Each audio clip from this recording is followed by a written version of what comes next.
and extortion. I don't know if you've heard anything about Big U and his cohorts extorting people, but the feds seem to think that what you may have heard is true. There's transportation for prostitution, there's bank and wire fraud, you have tax crimes, obstruction of justice. Now, there's a number of different schemes that they're saying the Big U enterprise engaged in. One of them, you've probably heard of it, is the check-in extortion scheme. You're an out-of-town celebrity or a gang member and you want to come to LA, well, you better get permission from Henley, according to the feds, because a failure to check in will result in robberies, assaults, or worse. They reference that the Check In podcast, I haven't seen it, I don't know if you've seen it, please direct me to the Check In podcast, was used to legitimize this practice. The other charge, the murder of a rapper in Las Vegas. R.W., the rapper, was with Unique Music and allegedly murdered by Henley after perceived disrespect.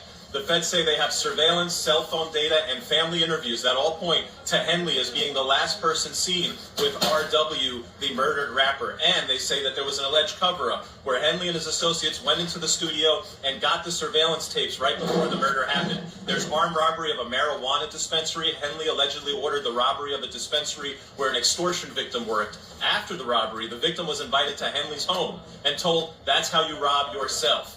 There's allegations of ongoing robberies and threats by loose cannon. They allege that Williams continued violent behavior, including a recent pistol whipping that was caught on video. Then there's extortion of business owners. Victims were extorted for thousands per month with threats of violence or robbery if they did not comply. There's a human trafficking and a sex trafficking allegation where Henley paid people to transport women across state lines for prostitution. The feds say they've intercepted communications showing explicit instructions and references to sex work. There's fraud and embezzlement. They're saying that Henley used his nonprofit called Developing Options to fraudulently obtain grants. I think they're talking about PPP fraud or other COVID-19 related loans. There was the EIDL loan. And allegedly, he used fraud to obtain this stuff because he lied on the applications about what the enterprise, what the business actually did and who its employees were and how they were going to use the money.